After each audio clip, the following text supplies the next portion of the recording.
While it might seem that the PS5 launched very recently, it's actually to be almost 3 years old in a few months' time. And keeping in line with the last generation of consoles, Sony seems to be gearing up for a mid-generation refresh of the PS5 as well. Reputed journalist and gaming insider Tom Henderson recently reported that production for the same is underway, and first-party developers will be receiving prototype development kits in a couple of months' time.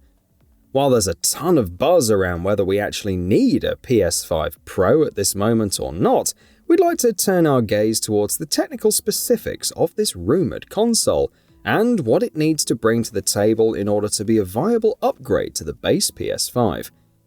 Before starting out, it's important to note that all of this information is going to be speculation and shouldn't be mistaken for concrete facts, so keep your expectations in check accordingly. So, starting off with the CPU. The underlying processing chip has proven to be one of the biggest upgrades when comparing Sony's latest machine to the PS4, and the Zen 2-based custom chip boasts some impressive single-core performance that's yet to be utilized to its fullest potential. As such, Sony might not need to take yet another big leap in CPU performance for the PS5 Pro, but we are expecting some marginal improvements over the base machine nevertheless. So, we would most likely get an upgraded Zen 2 chip that can operate on higher base frequencies like 4.5 GHz, and one that's also able to sustain its boost clocks for longer periods of time. There are speculations that we might get a bump to Zen 4 architecture with the PS5 Pro, but that seems unlikely, since Sony didn't change the underlying chip architecture when it released the PS4 Pro last generation. Furthermore, the Zen 4 architecture was only released in 2022, while plans for a potential PS5 Pro would already have been set in stone sometime prior to that, so there's that to consider as well. Coming over to the graphics side of things, the base PS5 packs some serious graphical grunt thanks to its 10 teraflop RDNA 2-based GPU. Games like Horizon Forbidden West have made good use of this power to deliver visuals that truly feel next-gen, but the GPU is proven to be insufficient when it comes to running games like Ragnarok at 60 FPS whilst in native 4K. We are expecting that the PS5 Pro will be able to address those issues, and reports suggest that the upcoming machine will feature 30 workgroup processors, which is a substantial upgrade over the 16 workgroup processors of the base PS5. Judging by these numbers, the PS5 Pro will probably feature a GPU that has around 20 teraflops of compute power. For context, the PS4 Pro had more than double the graphical grunt of the base PS4, so our speculations seem to line up pretty closely to what Sony did in the past. As for the architecture, it's likely that Sony will stick to RDNA 2 for the same reasons as the CPU, but instead pack in more CU or compute units, or increase memory clocks to achieve the aforementioned power levels. Hopefully this is something that will help first-party releases achieve much better performance results at native 4K, or even push certain games beyond that threshold. Ray trace reflections continue to be one of the most important rendering techniques in modern AAA releases, and while the PS5 does support hardware-accelerated ray tracing, there is definitely a lot of room for improvements that we wish to see with the Pro refresh. Games such as the likes of Gran Turismo 7 aren't able to handle ray tracing during gameplay, which is a shame because the game looks so much better in the Scapes mode with ray tracing turned on. In keeping with our prior assumption of the RDNA 2-based GPU, it's unlikely that we'll get exponentially better results in the ray tracing department, but we are expecting that the new chip will have more RT cores than the base model, which should help achieve even higher fidelity levels when it comes to lighting and reflection, and hopefully help upcoming AAA games to achieve higher quality ray tracing.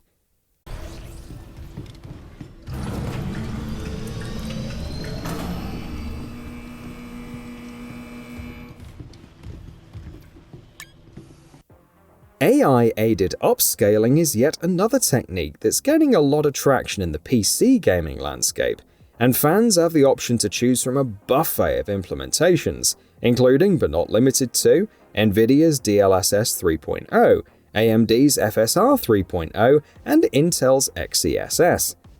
Considering the fact that the new console will feature an AMD chip, it's likely that we'll only see support for FSR upscaling. But if the new machine were able to have a dedicated AI engine to help with upscaling, we can expect to see much better results, which will help games reach higher resolutions without compromising on the frame rate or visual fidelity. Switching gears over to memory, the PS5 has 16 GB of high-speed GDDR5 memory that's dynamically shared between the CPU and the GPU. One might be forgiven to think that 16 GB of RAM is more than enough for modern games, but even a cross-gen game like Cyberpunk 2077 can easily gobble up 16 GB whilst trying to run at 4K 60 FPS on a gaming PC. As such, the PS5 Pro would most likely feature some form of upgrade to the memory as well. It could be in the form of bumping the memory bandwidth by a certain margin, as was the case with the PS4 Pro, or it could just have a bigger amount of memory on the board itself. We're placing our bets on the latter, since that seems much more feasible in terms of the current demands of modern titles, and we're expecting it to have 24 GB of GDDR6 RAM. That said, we wouldn't be surprised if Sony ends up retreading familiar ground and bumps memory bandwidth instead. And finally, there's the topic of storage.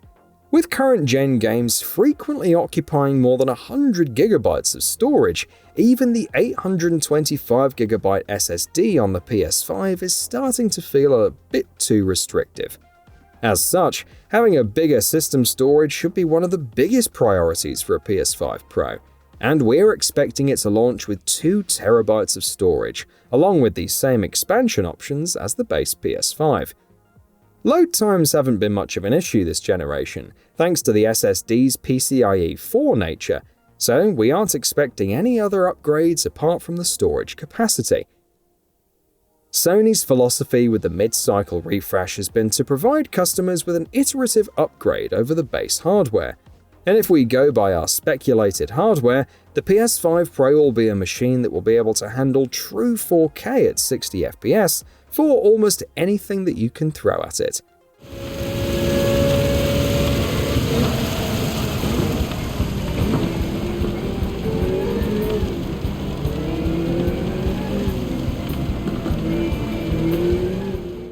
And coming to the topic of pricing, the PS4 Pro launched at $399 at a time when the PS4 Slim was available at $299.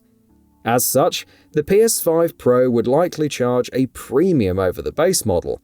The issue is that Sony's currently offering 2 SKUs, a higher-priced physical version and a lower-priced digital edition, so it remains to be seen which of these consoles will act as the baseline for the PS5 Pro's price premium.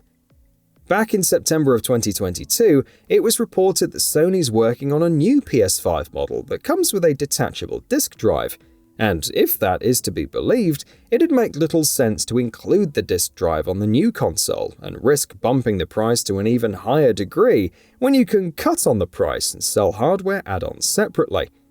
As such, you can expect the PS5 Pro to retail at $499, and Sony might announce a price cut for the base PS5 around next year to help give both SKUs distinct price propositions.